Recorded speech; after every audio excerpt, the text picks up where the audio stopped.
La historia de Noé, que construyó un arca para salvar a su familia y a miles de animales de una inundación que destruyó toda vida en la tierra. Es un relato épico de la infancia de mucha gente.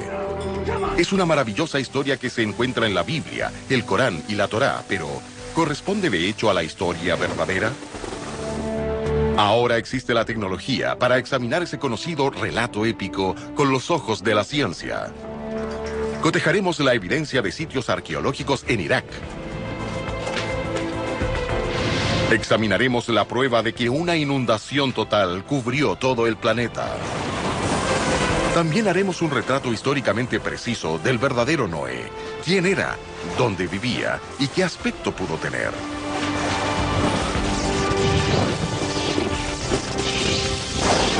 La verdadera historia del Arca de Noé.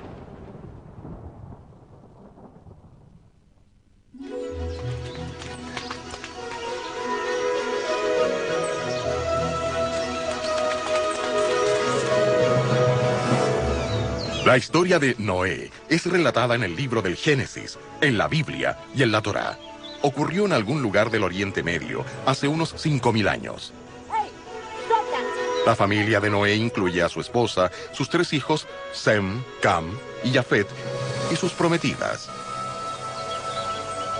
Noé se destaca por ser una buena persona, el único hombre virtuoso que quedaba en un mundo lleno de corrupción y violencia.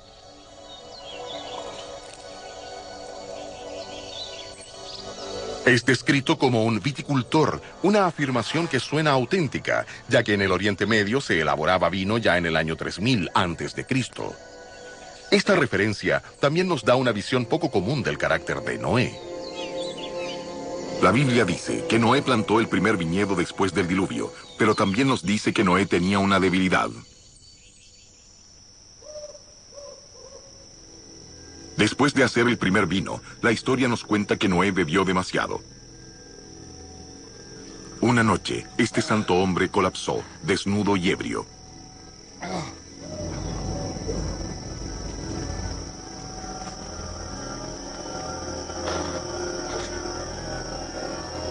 ¡Hisham! ¡Hisham! Horrorizados, sus hijos Cam y Sem lo cubren.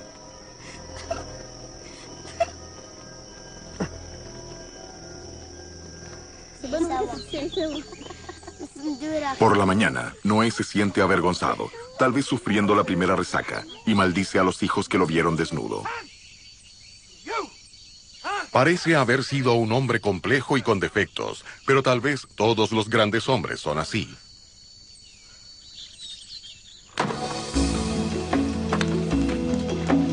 Pero Noé probablemente era un hombre muy confiable, porque Dios le dio una misión muy importante.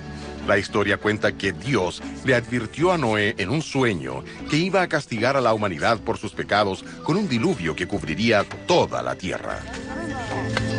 Para salvar a Noé y su familia, Dios le dijo que construyera una embarcación de madera y la cubriera con brea por dentro y por fuera. Dios también le ordenó a Noé que el arca debía tener 3 cubiertas, un techo y una puerta. Pero lo más sorprendente de sus instrucciones fue el enorme tamaño del arca. La Biblia lo especifica en codos. Tradicionalmente, un codo era el largo del antebrazo de un hombre, como 45 centímetros. La Biblia dice que Noé construyó un arca de 300 codos de largo, por 30 codos de ancho y 30 de alto. Es casi tan grande como un supercarguero moderno o un transatlántico como el Titanic.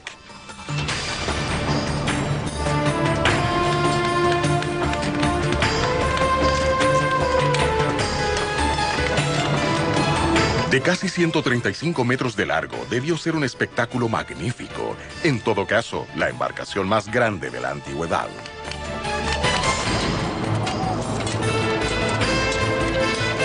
Todo un logro para un hombre corriente.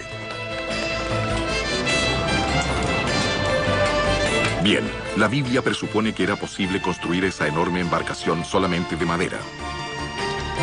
Es una suposición bastante contundente.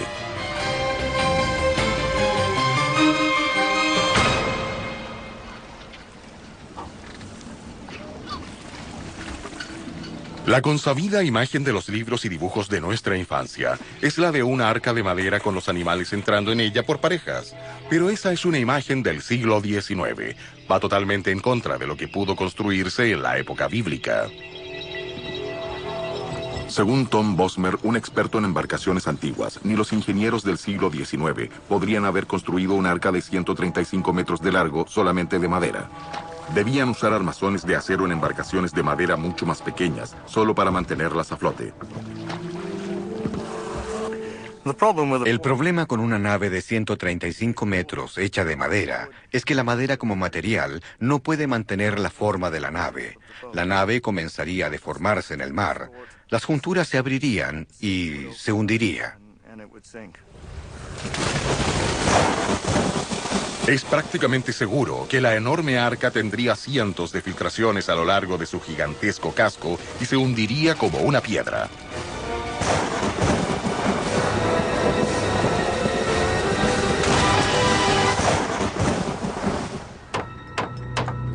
Eso no quiere decir que Noé no construyera un arca.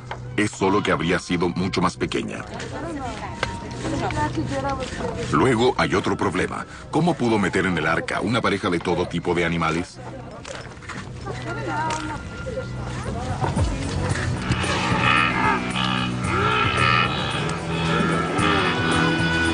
Según el último cálculo, hay 30 millones de especies en la Tierra. Aún con una flota de arcas, Noé habría tenido problemas para que cupieran. ¿Y cómo los habrá hecho subir a bordo? ¿Fue personalmente a buscarlos o ellos vinieron a él? Es algo que Noé tendría que considerar, en especial porque tenía una fecha límite. Noé tuvo solo 7 días para atrapar a los animales y hacerlos subir a bordo. 30 millones de especies en una semana. Noé tendría que haberlos cargado a razón de 50 parejas por segundo. Si se supone un ritmo de carga más realista, a Noé le habría tomado por lo menos 30 años.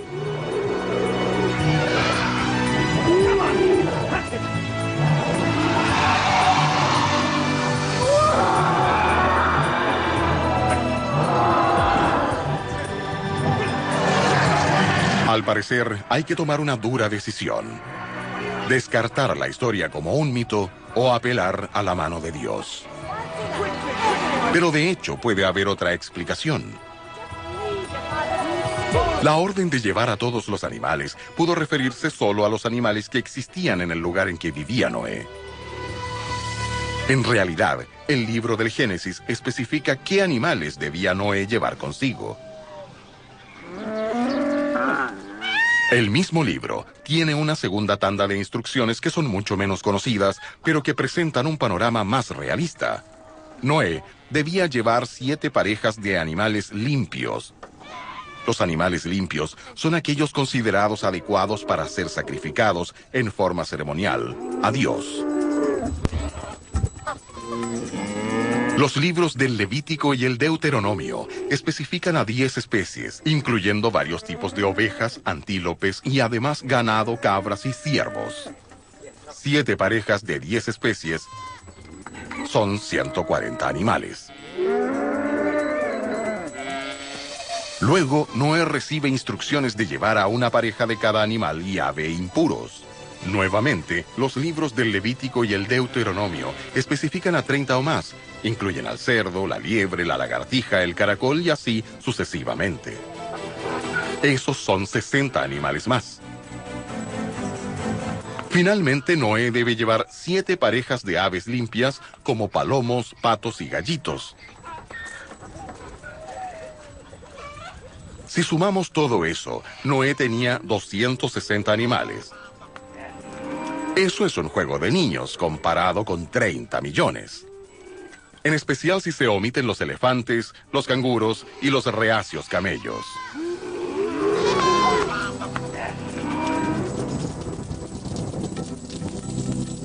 Un arca más pequeña y menos animales. De pronto, la historia de Noé parece más verosímil. Pero la próxima parte de la historia puede ser la más exagerada de todas. Noé El arca y los animales no tienen ningún sentido sin el peor cataclismo de la historia humana, el diluvio.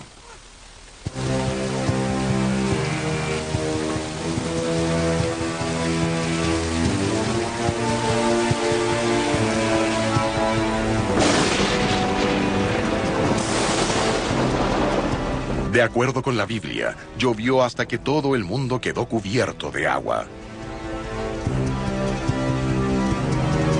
Una catástrofe así debió dejar evidencias en todo el planeta bajo la forma uniforme de sedimentos marinos en toda la superficie terrestre y el suelo del océano. Pero, ¿han encontrado los geólogos alguna prueba de un devastador diluvio universal?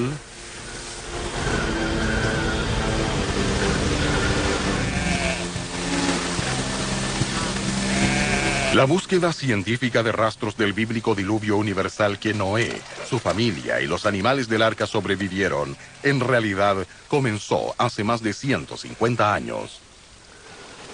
Después de buscar a través de los continentes, a veces en las más extremas condiciones de tiempo, el geólogo Ian Plimer ha encontrado muy poca evidencia. Un gran diluvio dejaría rastros. Serían rastros muy grandes que podrían verse en todo el mundo. Pero no existe ninguno. No hay evidencia de ello. De hecho, hay una abrumadora evidencia de lo contrario. La ausencia de evidencia directa es solo uno de los problemas de la historia. En verdad, la idea de una inundación universal se contradice con todo lo que sabemos del planeta Tierra. Para inundar todo el planeta, hasta la punta de los Himalayas, tomaría 3 veces el volumen de agua que hay en los océanos. Es difícil imaginar de dónde vendría semejante diluvio. La Biblia da algunas pistas. Dice que llovió durante 40 días y 40 noches. Pero incluso sin parar, eso no es suficiente. Sabemos cuánta agua hay en los océanos, cuánta agua hay en los casquetes polares, cuánta agua hay en la atmósfera y sabemos cuánta agua hay en las rocas. Si ponemos todo eso junto, lo que ha ocurrido muchas veces en el pasado geológico, aún así el continente no se inundaría.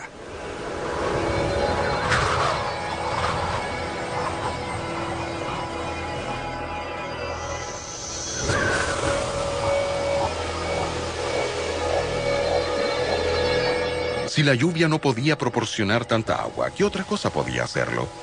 La Biblia nos ofrece una posibilidad más. Fuentes subterráneas.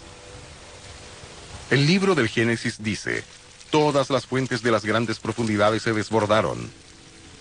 ¿Pudo el diluvio salir a borbotones del centro de la tierra?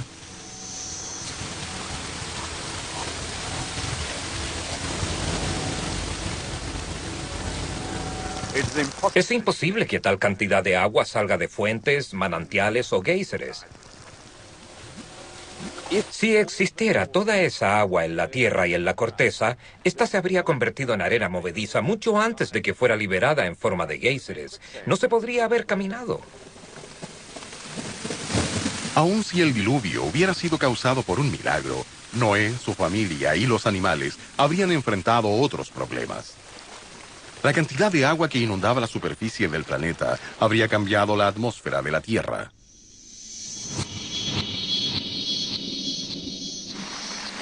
Dentro de la atmósfera de la Tierra se disolvería una enorme cantidad de vapor de agua. Tanto así que nos ahogaríamos solo con respirar. La presión atmosférica nos aplastaría los pulmones. Los géiseres presentan otro problema potencialmente fatal. Liberan gases venenosos de la profundidad del núcleo terrestre, lo que probablemente habría matado a todos, estuvieran o no en el arca. Los géiseres liberan grandes cantidades de gases nocivos ricos en sulfuro. No se podrían haber respirado incluso antes del diluvio.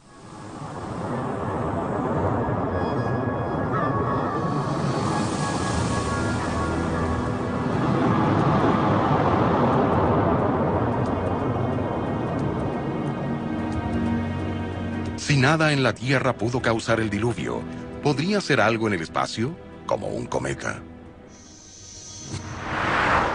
Los cometas contienen grandes cantidades de agua congelada. Pero para inundar todo el planeta, el cometa hubiera debido tener unos 1.600 kilómetros de ancho o ser del tamaño de Brasil. Y si un cometa de ese tamaño golpeara la Tierra, no sobreviviría mucha gente para preocuparse por la inundación. La fricción causada por la forzada entrada en la atmósfera exterior del planeta y el impacto que produciría al golpear la Tierra serían equivalentes a 12 trillones de megatones de TNT. La mayor explosión de todos los tiempos. Los cometas tienen agua, son hielo sucio. Al entrar en la atmósfera, explotan y hay enormes ondas de choque. Grandes áreas de bosque destruidas. Un cometa provocaría una gran extinción de vida. El devastador impacto del cometa haría que la temperatura de la atmósfera se elevara a unos 6.500 grados Celsius. Más caliente que la superficie del Sol. No quedaría ninguna vida que proteger en un arca.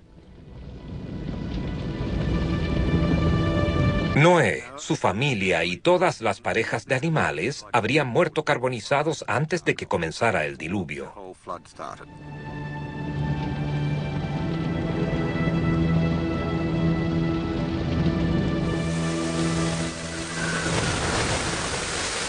¿Fin de la historia? No totalmente.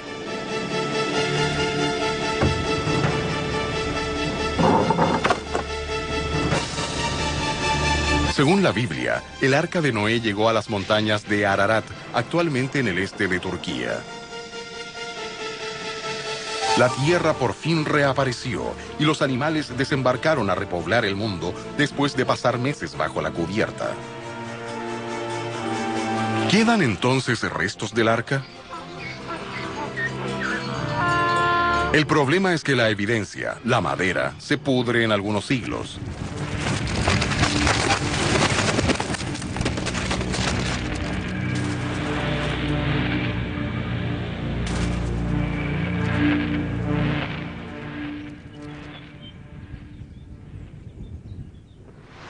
Incontables expediciones han ido al monte Ararat intentando descubrir el lugar de reposo del arca. No hay restos obvios del arca en los faldeos del monte Ararat. Esto no ha detenido una floreciente industria turística. Peregrinos, buscadores del arca y la población local están convencidos que en alguna parte de la montaña encontrarán restos del arca. En los años 50, una expedición francesa encontró un trozo de madera de aspecto antiguo, a 3.600 metros de altura, en un glaciar. Como geólogo, Ian Plimer quería averiguar más. Sabía que para que la madera fuera parte del arca de Noé, tendría que ser datada alrededor del año 3000 a.C. Cuando se encontró este trozo de madera, se pensó que esta era la pista, lo que se necesitaba para demostrar que teníamos el arca. De modo que se llevaron la madera para datarla. Se puede datar midiendo los anillos o mediante el método de carbono. No era lo suficientemente antigua. La madera era del siglo VIII, 4000 años después de la época de Noé. Pero, ¿qué estaba haciendo ese trozo de madera en los faldeos del Ararat? La madera se transportó allí para construir algo como una iglesia. Ahora hay un gran negocio con el arca, que tal vez existió en el pasado, pero no se relaciona con Noé. Puede que la tradicional historia de Noé no pase una prueba histórica racional. Pero tal vez esa no fue nunca la intención.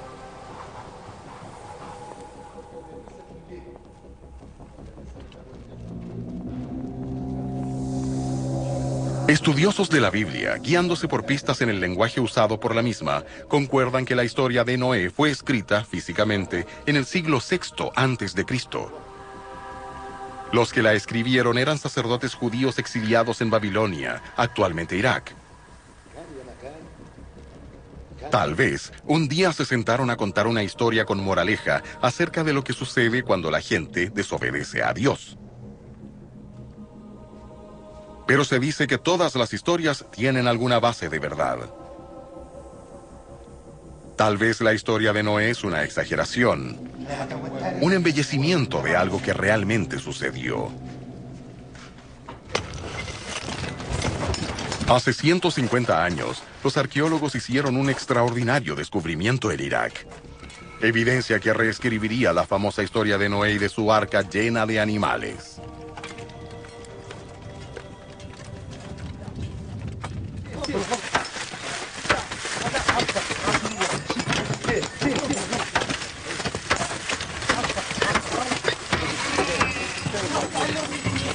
En 1851, el arqueólogo británico Sir Henry Layard exploró las ruinas de la biblioteca babilónica de Nínive.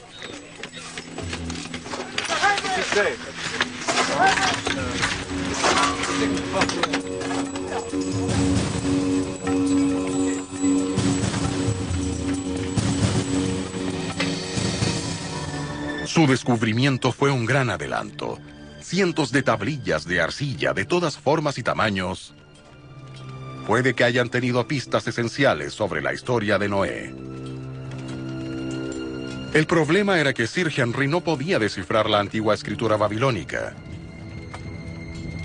Así que empacó las tablillas y las envió al Museo Británico, en Londres, para que los expertos las descifraran.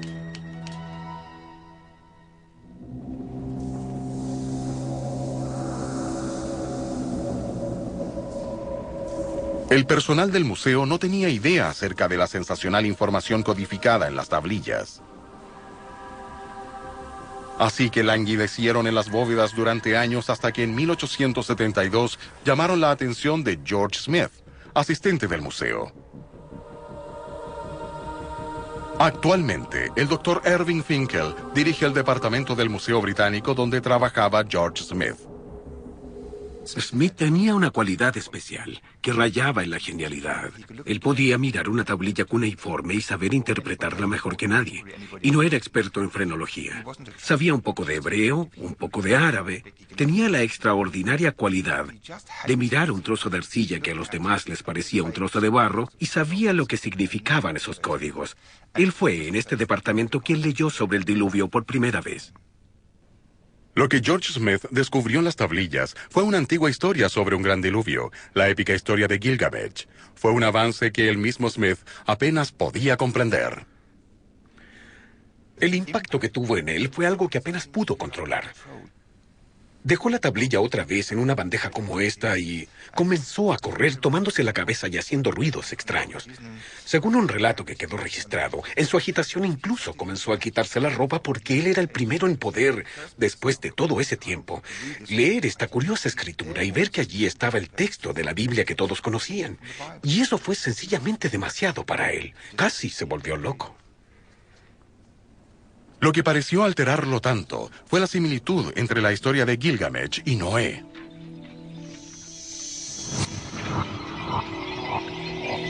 Los grandes dioses decidieron enviar un diluvio.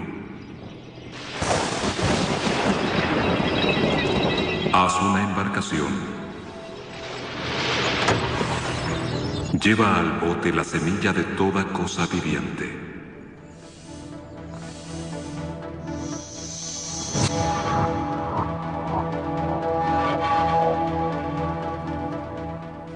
Irving Finkel tiene una teoría de por qué George Smith se comportó tan extrañamente ese día. La excitación pudo provocarle alguna forma de ataque cerebral. Leí algo acerca de la historia de la epilepsia y ese fenómeno era descrito como una forma particular de epilepsia, hacer ruidos extraños y tratar de quitarse la ropa debido a la agitación provocada por alguna clase de ataque. Se me ocurrió pensar que era posible que el choque que le produjo lo que leyó le haya provocado algo por el estilo.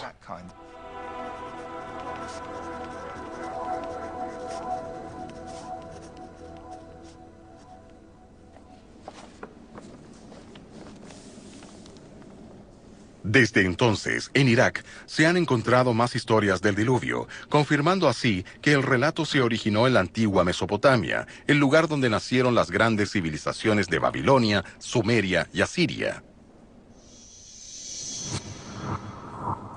Las antiguas historias del diluvio tienen nombres diferentes y fueron escritas en épocas diferentes. Pero todas apuntan hacia un ancestro común, una historia de hace 5000 años. La historia original sobre un desastroso diluvio. Es muy probable que la historia bíblica tenga un prototipo mesopotámico, porque son muy similares. En ambos casos los dioses decidieron destruir la raza humana. Lo hicieron mediante un gran diluvio. Una familia sobrevivió en una nave, llevaron animales a bordo, luego desembarcaron y repoblaron la tierra. Hace poco fue descubierto uno de los relatos más antiguos del diluvio, el poema épico de Atrahasis, escrito antes del famoso poema de Gilgamesh. Alan Millard lo encontró mientras investigaba en las tablillas, aún sin estudiar, que tiene el Museo Británico. Lo hizo preguntarse si tal vez la Biblia nunca pretendió aludir a un diluvio universal. El antiguo lenguaje hebreo tiene una palabra para tierra, país y planeta. Y es fácil suponer que se refiere a todo el planeta, pero no necesariamente es así. Yo creo que lo que está descrito allí es un diluvio local. El descubrimiento de estas antiguas versiones de la historia de Noé sugiere una tentadora posibilidad. ¿Y si dichas historias fueron inspiradas por un diluvio real, no un diluvio universal, sino una inundación regional en Mesopotamia? En los años de 1930, los arqueólogos regresaron a Irak para averiguarlo.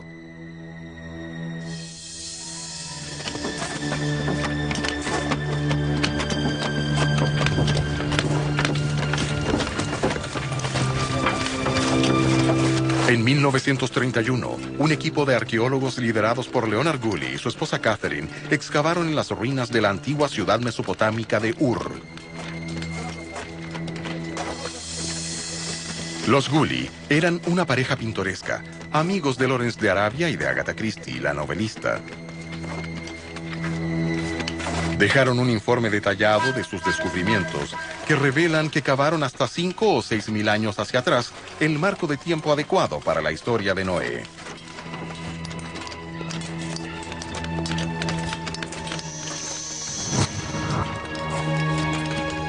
Un día, los trabajadores encontraron un estrato inusual de tierra, uno que solo pudo ser depositado por el agua. Cuando la tierra fue analizada, vieron que el cieno había sido depositado por agua de río. Mesopotamia sufría de inundaciones estacionales regulares, pero este era un enorme estrato, algo fuera de lo común.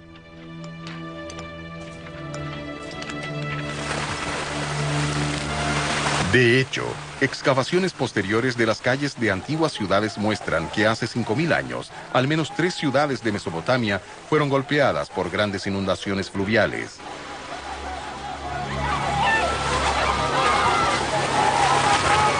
De modo que Leonard Gully y su esposa se habían sacado la lotería. Después de todo, hubo una inundación masiva en la antigua Mesopotamia. Era una prueba concluyente de que había una historia real detrás de los relatos bíblicos y babilónicos.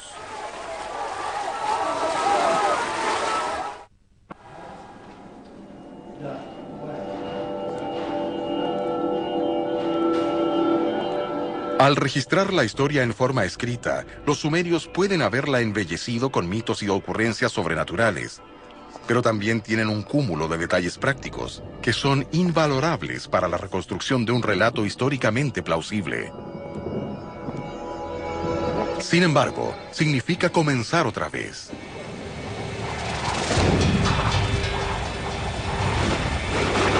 Significa dejar de lado la imagen literaria de una enorme arca, del diluvio universal, del número de animales y de la llegada al monte Ararat. Sobre todo, significa abandonar la conocida imagen bíblica de Noé e introducir una imagen muy diferente acerca de la apariencia que pudo tener y de cómo pudo vivir.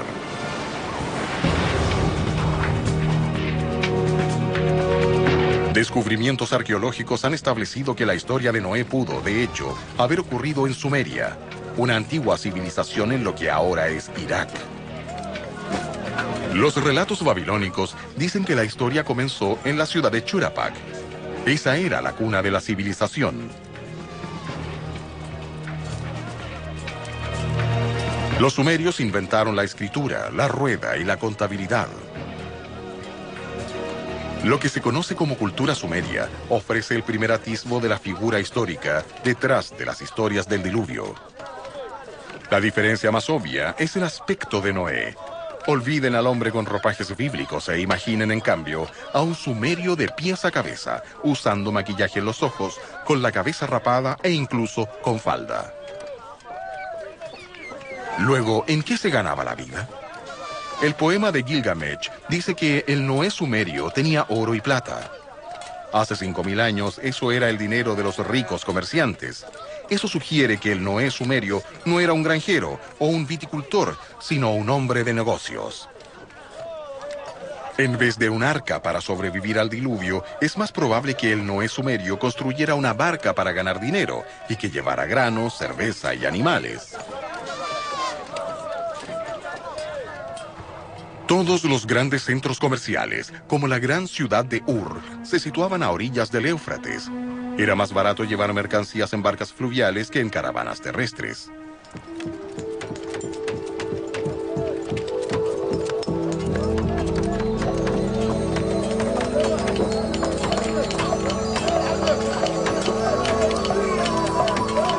La pregunta es, ¿de qué tamaño era la embarcación de este Noé? Los sumerios usaban una gran variedad de embarcaciones en el Éufrates, desde pequeñas canoas de juncos a naves de madera de 10 metros de largo. Pero las fuentes babilónicas concuerdan en que la embarcación para el diluvio era mucho más grande que aquellas. Los mercaderes tenían un incentivo obvio para construir una barca comercial lo más grande posible. Pero se habrían visto limitados por la tecnología disponible. Hasta ahora, no se han encontrado restos o inscripciones de grandes barcas sumerias. Así que, en cambio, los arqueólogos marinos se han preguntado de qué tamaño máximo habrían podido construir una barca con la tecnología que tenían.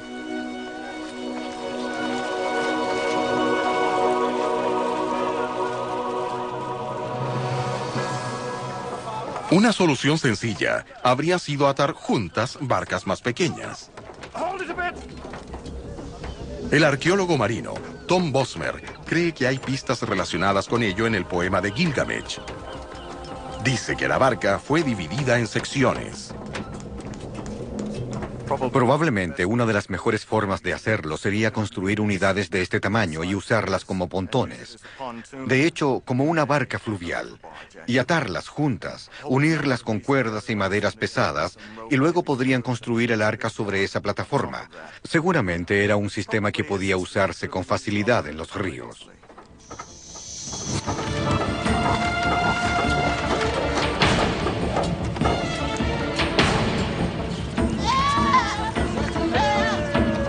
Ya que el arca histórica era una nave de carga, es fácil suponer lo que el Noé sumerio cargaría en su barca. Olvídense de los animales subiendo en parejas y piensen más bien en Noé cargando animales, grano y cerveza. Incluso para un comerciante rico, organizar una construcción semejante sería toda una empresa. Pero, según las fuentes babilónicas, Noé tenía más que solo riqueza a su favor.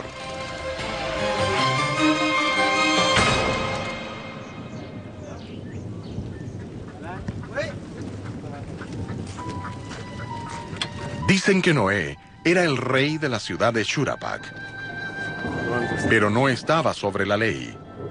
El fracaso en la entrega de su carga habría significado la ruina social y financiera de Noé, aunque fuera el rey.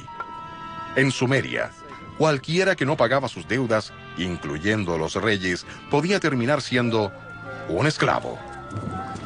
Pero ¿cómo entra el diluvio en todo esto? Lo más probable es que Noé fuera alcanzado por una extraña combinación de sucesos naturales. Partes del Éufrates solo eran navegables cuando el nivel del río estaba al máximo. Eso quiere decir que Noé debió planificar su partida con mucho cuidado y que seguramente esperó la crecida del río.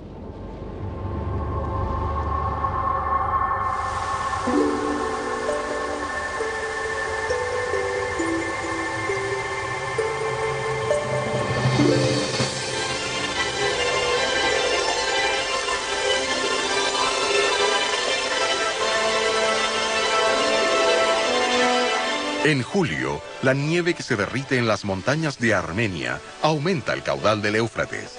Los registros indican que solo entonces el río lleva suficiente agua como para que naveguen grandes barcas. Pero había un riesgo. Si Churapac era golpeada por una tormenta anormal, justo en el momento en que el nivel del río estaba en su punto máximo, las pacíficas aguas del Éufrates podían convertirse en una furiosa inundación. Pero durante los años secos, la caída de agua en julio era nula. Las probabilidades de una inundación fluvial en Mesopotamia tuvieron que ser remotas, alrededor de una cada 1000 años. Pero aún así sucedió. Debió ser algo digno de dejar registrado. Las tablillas babilónicas dicen que el día del diluvio, Noé y su familia celebraban un banquete en la barca. Entonces, el tiempo comenzó a empeorar. Una tormenta anormal estaba comenzando y un diluvio catastrófico venía en camino. Una tormenta que amenazaría la supervivencia misma de Noé.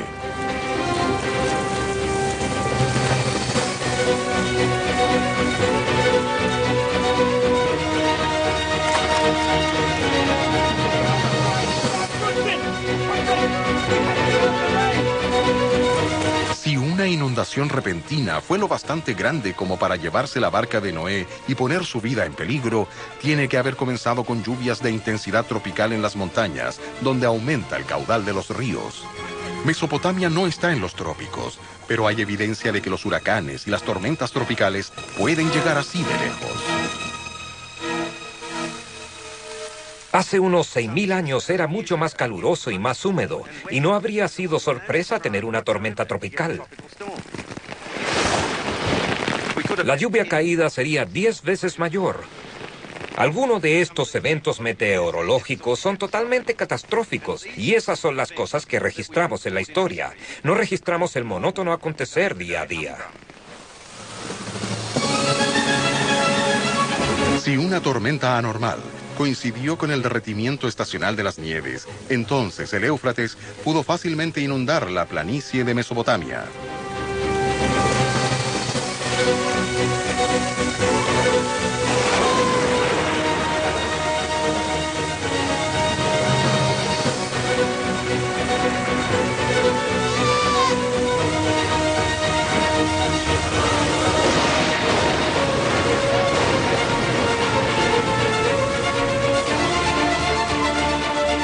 La Biblia dice que la tormenta duró unos increíbles 40 días. Las tablillas babilónicas dicen que fueron 7. Pero incluso un solo día debió ser terrible. Muy amenazante para la vida. Con gran parte de la carga abandonada o barrida por las aguas, la barca de Noé debió quedar a la merced del furioso Éufrates.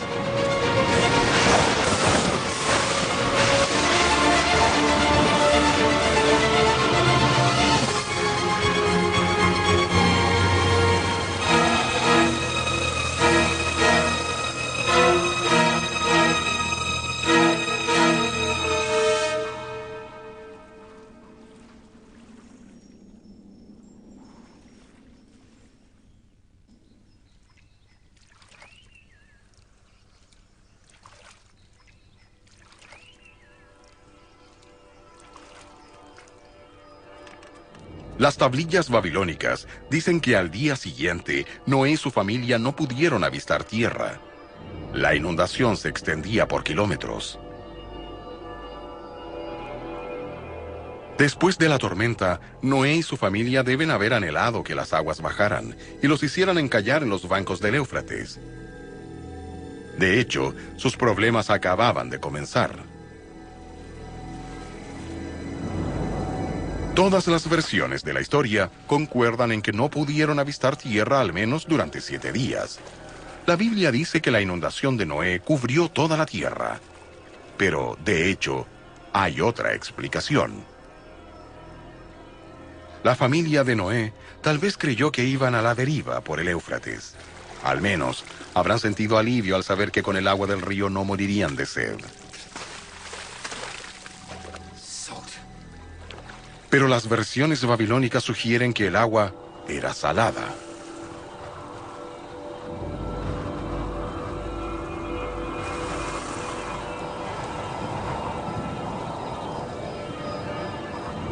El arca de Noé ya no iba a la deriva por el Éufrates.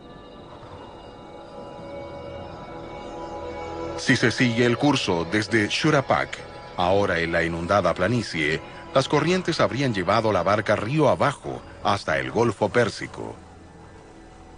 Esto corresponde con el poema de Gilgamesh, que dice que él miró el mar.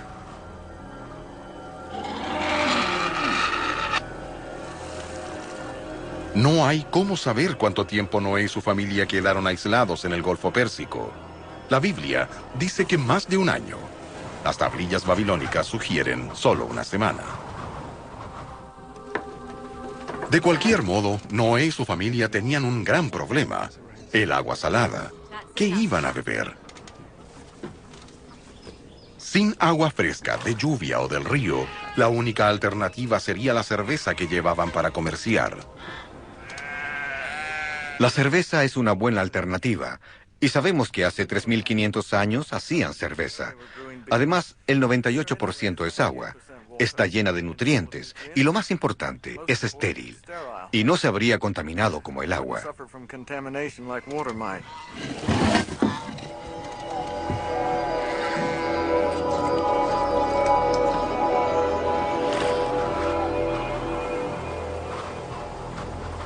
Uno de los sellos distintivos de la historia de Noé es que se dice que el arca tocó tierra en las montañas de Ararat.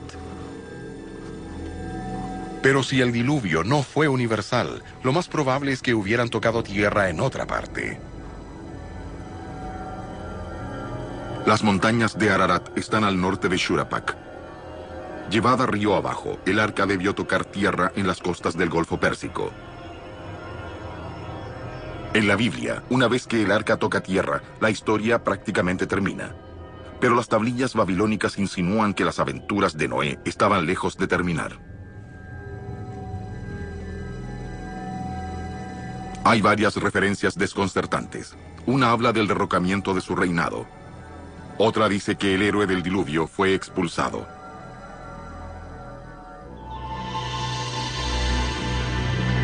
Todas estas referencias indican que por alguna razón Noé no pudo regresar a Shurapak, que incluso cuando la inundación terminó, aún estaba en peligro mortal. La explicación más probable es que muchos de los acreedores de Noé debieron sobrevivir el diluvio y lograron rastrearlo. Y ahora exigían la devolución de su dinero. Bajo la ley sumeria, Noé podía ser hecho esclavo en pago de sus deudas. Tendría que haber huido del país para evitar la persecución. El lugar al que se fue el fugitivo Noé sigue siendo un relativo misterio. Una de las tablillas babilónicas dice que Noé se fue a vivir a una tierra llamada Dilmun. Ese es el nombre sumerio de la moderna isla de Bahrein. Tal vez allí es donde pudo asentarse.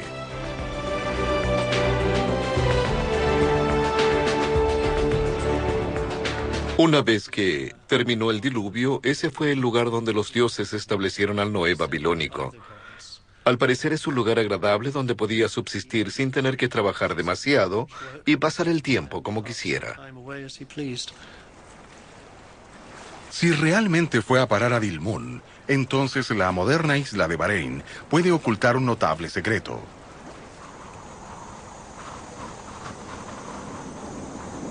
Su paisaje está lleno de cientos de miles de túmulos funerarios, y solo un puñado de estas tumbas han sido excavadas. Pero muchas datan de la época sumeria.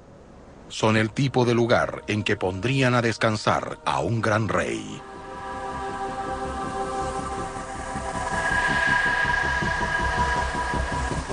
Con el tiempo, el recuerdo de un rey que sobrevivió el diluvio pudo convertirse en una gran leyenda sumeria. embellecida con elementos milagrosos y mitológicos.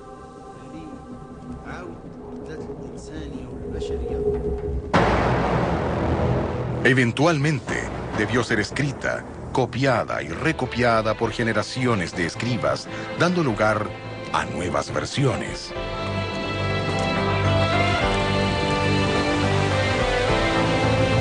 Dos mil años después, una de estas versiones, que languidecía en la biblioteca de Babilonia, pudo llamar la atención de los sacerdotes judíos que escribieron la Biblia. Cuando leyeron la historia por primera vez, no pudieron dejar de reconocer las lecciones que ofrece. Si la humanidad no cumple con las leyes de Dios, el precio a pagar es terrible. Detrás de ese mensaje moral, existe una de las grandes historias del mundo. Y detrás de la historia, podemos solo atisbar a un hombre de verdad, una barca de verdad y una aventura de verdad.